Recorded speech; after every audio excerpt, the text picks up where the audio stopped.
Hello dear student. So this is your Marama with a new chapter, that is principle of inheritance and variation.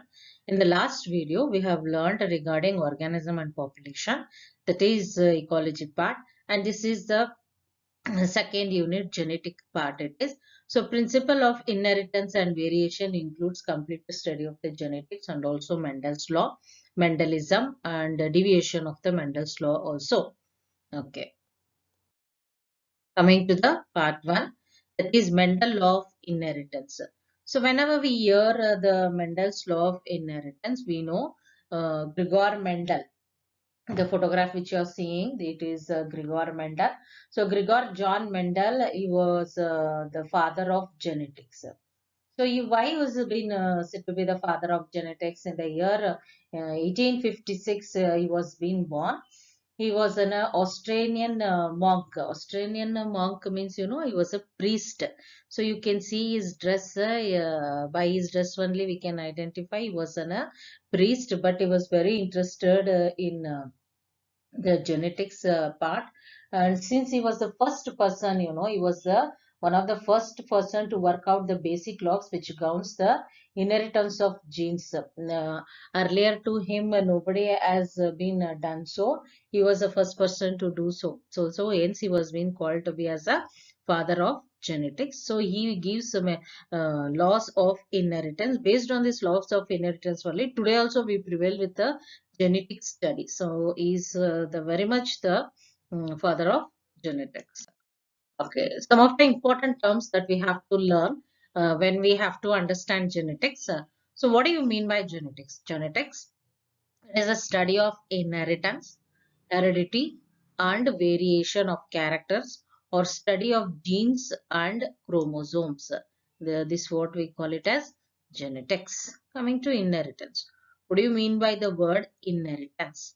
That is transmission of the characters from the parents to the progeny. It is the basis of heredity. So here you can see the two pictures. So this fellow is also an actor. Okay, I think so you can identify he is also an actor. So he is Mammootty, Malayalam actor, the old actor. His son, this fellow is his son. So he is also an actor. That means they both resemble. So here we are trying to tell the characteristic of a parent moves to the offspring or the progeny, and in the basis of heredity. So transmission of characteristic from the parents to the progeny is called to be as a inheritance in the basis of heredity. So hereditary characteristic will be transferred from the parents to the offspring or the progeny. Coming to variation. What is variation? Difference between parents and a offspring, the characteristic expressed between the parents and the offspring is known as variation.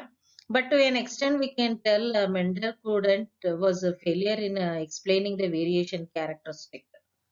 The next is character. What is in a character? A character can be a trait, a factor, okay, a heritable feature among the parent and a offspring. A character which is brought from the parent to an offspring, we call it as an character. A character, for example, it might be an eye color, or sometime the shape of the nose, the shape of the eyes might be. All this also account to be one of the character. Trait. Variants of character means many character together we call it as a trait. So what is a trait? Trait means variants of a character. Okay, a group of character is equal to variant. Example, brown eyes, blue eyes. So this all are said to be traits of character's eye color. Okay, so variation of a character we call it as a trait. Okay, alleles or allelomorphs. Alternative forms of gene.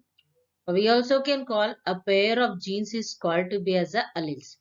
Here, capital B and a small b are the two alleles of a character. So you can see This is B. This is capital B, and these two are said to be the small b. So together we call it as what? They are said to be two alleles of a characteristic. That is, a pair of genes are said to be the alleles. Okay. So example here, I have given tall, capital letter T, and small t, dwarf, are the two alleles of a gene for a character of height. What is the character? Height. So tall is T, dwarf is small t. Together we call it to be as a allele. So these two alleles are of a gene are for a character, one character, that is height. Next is homozygous. What do you mean by homozygous? The condition in which chromosome pair carries similar alleles of a gene. Remember this sentence. What it is? The condition in which pair chromosome pair carries similar alleles of a gene. This one is homozygous. It is carrying similar alleles of a gene, also known as a pure line or true breeding. Example, 2 capital T, that for a tall, 2 small t, that is for a dwarf, 2 capital Y for yellow, and 2 small y for green. So it was according to Mendel, I am telling. Then heterozygous, the condition in which chromosome pair carries dissimilar alleles of a gene. So if it is similar allele of a gene, it is homozygous. If it is dissimilar alleles of a gene, it is heterozygous. So here also there is an example, that is capital B and a small b carrying two different alleles for a gene to express a character. That is, you can see a capital T and a small t, capital Y and a small y, etc.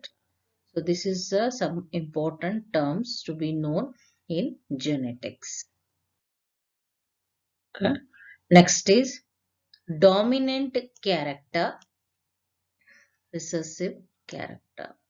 These two are what do you tell?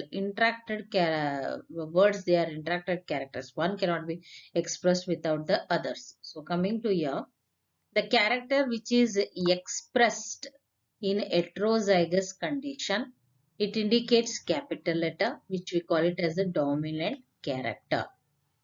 Okay. So when we explain a law of dominance in Mendel, so that time we will understand regarding the dominating characters of a body. In the presence of the recessive character only, a dominant character can emerge. Without recessive, dominant character cannot be emerged. So here, some of the dominating characteristic you can see here. So this is cleft chin. Here, no cleft. See this marking. So this is a dominating character. If it is not there, it is said to be a recessive character. You can analyze yourself also, which are the dominating character in you, recessive character in you, by this picture. Then coming to recessive characteristic, the characteristic which is suppressed in a heterozygous condition, it indicates with the small letters. Okay. So in the presence of the dominating character, recessive character is not expressed. It will be suppressed. That's what we call it as a recessive character. So here are the few examples which I tell one by one. Window spec. So here you can see window spec. Here there is no window spec. Okay. What is the window spec here? You didn't identify? See here, this part. Here it is there. Next, dimples is a dominating characteristic. If there is no dimples, there is no, it is a recessive characteristic. Then brown or black hair is a dominant character. Blonde hair, that is white hairs, if it arises very early, you are having recessive characters. Brown or black is a dominant character. Then freckles, here you can see this dot structures here above the nose. Yes.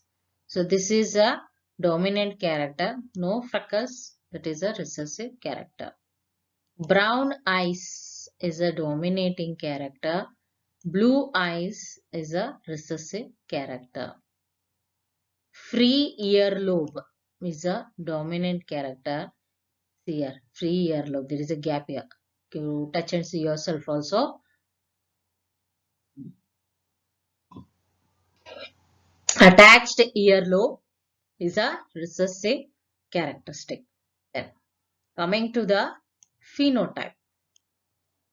Physical expression of a character, that is morphological characteristic of a body. Your nose, eyes, all these are said to be here. The chart is there now. All these characters are said to be phenotypic characteristic. Okay, morphological appearance or physical appearance of a body, we call it as a phenotype. Then what is genotype? Genetic constitution of a characteristic. So internally there will be genetic constitution characteristic or a genetically expressed characteristic which is inbuilt. So that is called as genotype. Then what is hybrid? An individual produced by mating of genetically unlike their parents. They don't resemble their parents. They will be different than their parents. Such progeny, offspring, we call it to be as what? Hybrid. Okay. So I was talking about Grigol Mendel, that is the father of genetics.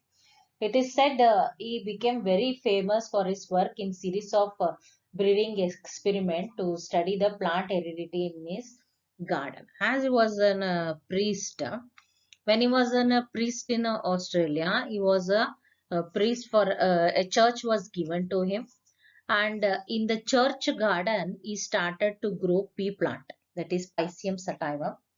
When he started to grow pea plant, he started to do the basis of his scientific investigation was on the inheritance. In fact, not much was known about the genetics during that time, but he was working at that time. So it is said he was the first person to work out on the basic laws which are still ruling out the genetics. Okay, it was believed that if a tall person married a short person, the children produced would be having an intermediate height. But Mendel proved it was wrong. He assumed that characteristic will blend, demonstrate how individual characteristic are passed on from one generation to that of to the next generation. For years, he breeded and studied this edible pea plant. He chose pea plant for his experiment for various reasons. Some of the reasons I'll tell you for the following reason, namely, as a result of this crosses had been studied earlier, as they were relatively small, many could be grown in a limited areas, as they had easily observable features and they were easy to cultivate because of their rapid life cycles, and as the flowers could be self-pollinated. Okay, it can be self-pollinated or even cross-pollinated under controlled condition. So you used to go for cross-pollination by doing emasculation and also bagging, it is said. So out of the many features, the pea plant possessed a Mendel breeding experiment which is centered on the inheritance of a few contrasting feature characteristic also he was able to evolve. So since he was a person who has conducted nearly many experiments regarding experiments on the breeding technology also. Today also the breeding technology is dependent upon the work of the Mendel only. Okay, see. So this is a dress of a priest is wearing. This is a his own garden, and so here I have written he conducted some hybridization experiments on garden pea, that is Piscium sativa, for nearly 7 years from 1856 to 1863. So this is a pea plant. So you do eat peas, no? No, yes. So these are the two different colors of flowers he was able to identify. So one was the white, another one was the purplish color, violet color. Okay. Mendel's law of inheritance steps in making a cross in a pea, that is a cross pollination. How he conducted a cross pollination means this how he did. That is, as I have explained in sexual reproduction, flower, artificial hybridization, emasculation, and banking. So how he went about, I have written in the 4 points over here. That is the steps which are being adopted. So the first step, you can see a selection of two pea plants with a contrasting characteristic. So first step, what is it? Two pea plants with a contrasting characters. Then emasculation. What do you mean by emasculation? Here you can see this is emasculation. So removal of the anthers, whether using the forceps or the scissor, we call it as emasculation to avoid self-pollination. Okay, to avoid the self-pollination. This was done in this becomes what a female parent. Then pollination was adopted, that is collection of the pollen grains from the male parent and transferring it to the female parent. Then collection and germination of the seeds to produce the offspring, to produce the different offspring collected. So he was able to find out the other than the parental characteristic also he was able to do by the cross pollination. So these were the steps adopted by the Mendel in those days only without the technology. But nowadays for plant breeding and hybridization we use the same technology only. That means today also Mendel genetic is prevailing in each and every laboratory of the hybridization. Okay. Based on Mendel law of inheritance, first we will study inheritance of one gene. So what is this inheritance of one gene? That is monohybrid cross is example for the inheritance of one gene. That is a crossing of a parental plant differing in a one pair of contrasting characteristic. That is the definition for monohybrid cross. What I said you, I'll repeat it again. The definition for monohybrid cross is a cross between the parental characteristic differing the parent differing in a one pair of contrasting characteristic. We call it as a monohybrid cross. A cross involving that what I told you, two plants. Okay, so the parents two plants is taken differing in one character pair or one pair of contrasting characters. So which were the contrasting characters mean tall and dwarf. Then another pair was yellow and green. So this cross between tall plant and a dwarf plant was done by him. A cross between a yellow cedar plant and a green cedar plant was also experimented by Mendel. So example, Mendel crossed tall and dwarf pea plants to study inheritance of one gene. So let us see how it is about. Okay, see here. So he took the parents. This is the inheritance of one gene schematic. So try to write it and learn it. So here parents he took it is tall, which is represented by two capital T, and a dwarf, that is homozygous dwarf, homozygous tall, which were the parents. Once again I'll repeat, this is very important. It is explanation where monohybrid cross it may carry 3 marks question. So try to write this in your fair notebook. So parental characteristic, which were the parental characteristic? Homozygous tall, which is the two represented by two capital letter TT. Homozygous dwarf, that is two small t. When it is crossed, that is when the T and the T it is been crossed, you get one capital T, one small t. Here, this is called as first filial generation. That is first generation after the cross of a parent. We call it as first filial generation. In the first filial generation, you can observe here the capital T and the small t. Here, small t is said to be what a recessive characteristic. uh, Capital T is represents the tall characteristic. So capital T is dominating character, small t is recessive character. So we call this character to be as tall.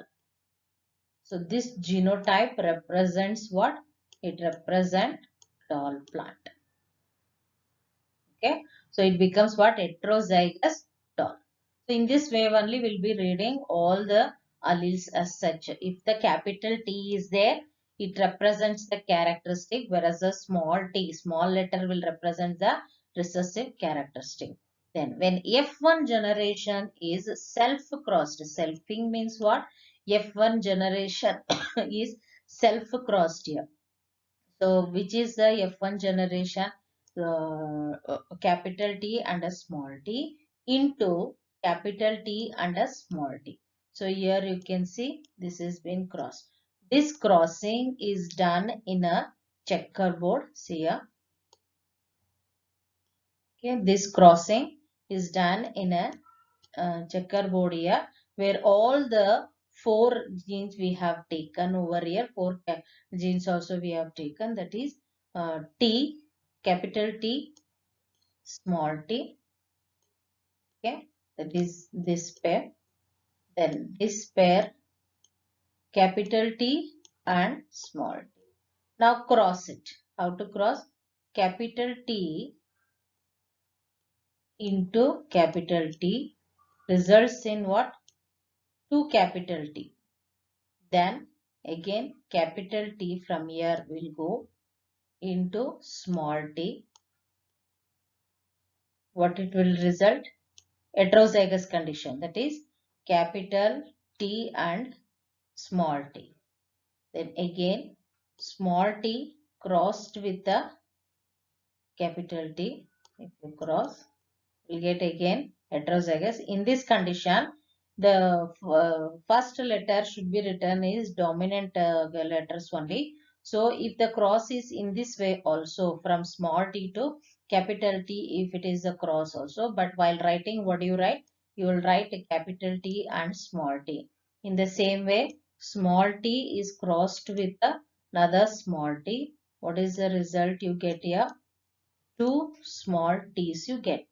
Now we will write the phenotypic characteristic. So here phenotypic. Phenotypic means the appearance. 2 capital T means it is a tall.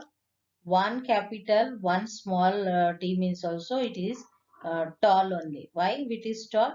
Because capital T is dominating here. Again here also 1, here you can see 1 capital T and 1 small t. So again the phenotypic character is tall.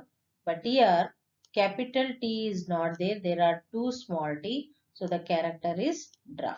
So this is called as a checkerboard, or it is also known as a Punnett square. Okay. So here coming to the phenotypic and genotypic ratio. So I have shown here the gametes. So which are the gametes here? From first we will go. The checkerboard is redrawn here to show the phenotypic and phenotypic ratio. So here this is a 2 capital T and this is a 2 small t. So this is first generation. When it is crossed, you get the second generation. and these are the plants acquired. So how much you acquire? So it is monohybrid phenotypic ratio. What do you mean by phenotypic ratio? Very important. Morphological appearance or physical appearance of the plant is called as a phenotypic ratio. So here we account for how many tall and how many drop. So how many tall are there? 1, 2, 3 tall. So we write 3. One draft is there, so we write is to 1. So phenotypic ratio is 3 is to 1. Coming to monohybrid genotypic ratio means it is genetic constitution, that is representation of the alleles, how it has been represented. Based on that, ratio will be drawn here. So homozygous tall, that is 2 capital T, how many are there? 1 it is, so we have written 1 here. Then heterozygous condition tall, that is 1 capital T, 1 small t. How many are there? 1 and 2. So we have written here 2. Okay. Then homozygous dwarf, 2 small t's are there. So there is only 1 in this checkerboard. So we have written 1. So what is the genotypic ratio here? 1 is to 2 is to 1. So what is the phenotypic ratio? The phenotypic ratio is 3 is to 1. Genotypic ratio is 1 is to 2 is to 1. Okay. Inheritance of one gene here. Here you can see a dominant versus recessive. If the flower color, usually in this table I am explaining, if the flower color is purple, is crossed with a white, usually you get 705 dominant plant and 224 recessive forms.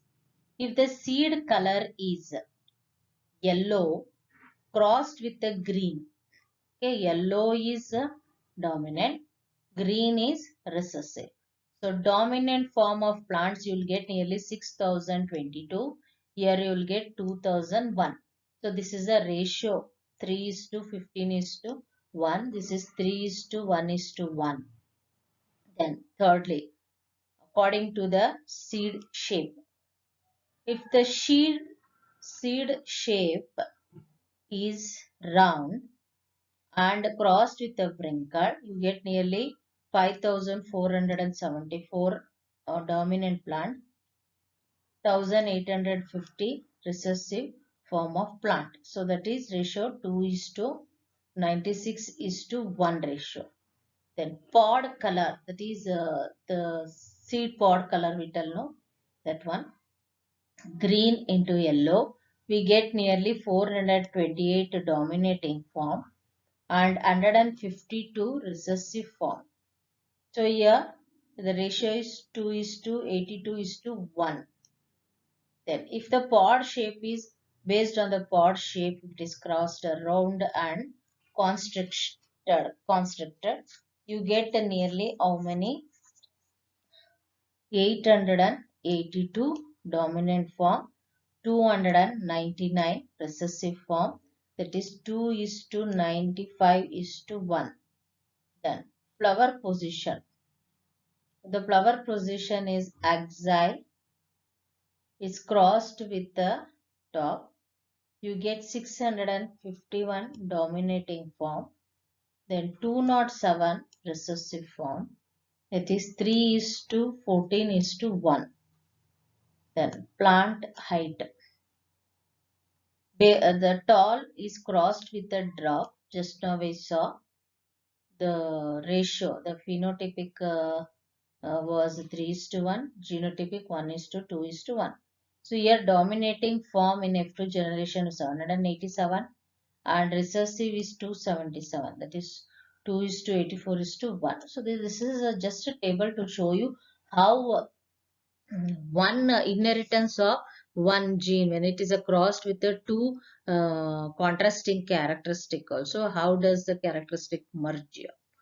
The Mendel made a similar observation for the other pairs of traits, that what I explained to you now.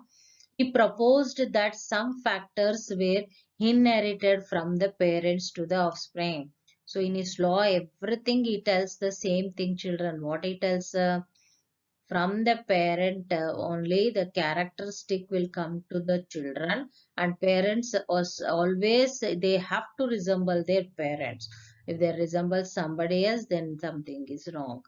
So like that he was. So his factors, he was very confirmed to tell the factors or the characters are inherited from the parents to the offspring. The factor are now called to be as a genes. Okay.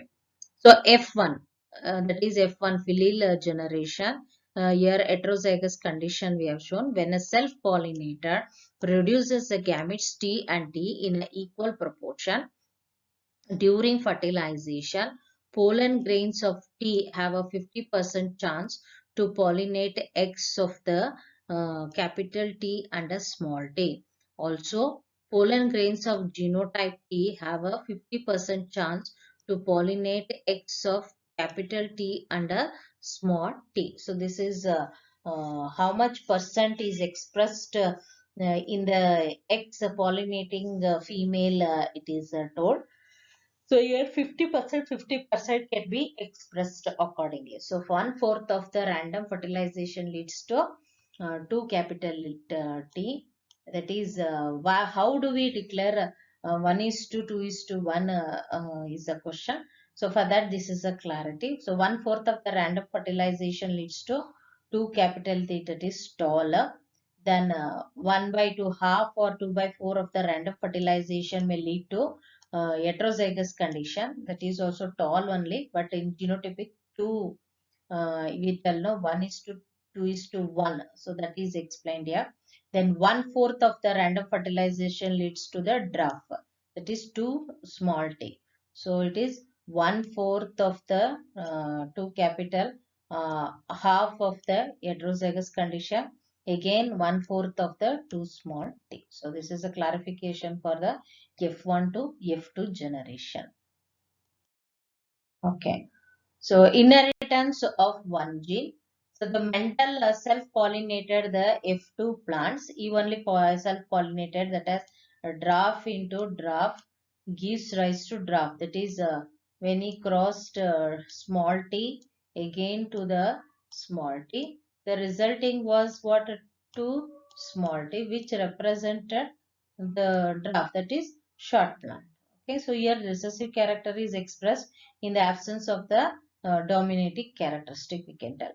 So Mendel self-pollinated F2 plants. He found that a draft F2 plants continued to generate draft plant in F3 and F4 generations also.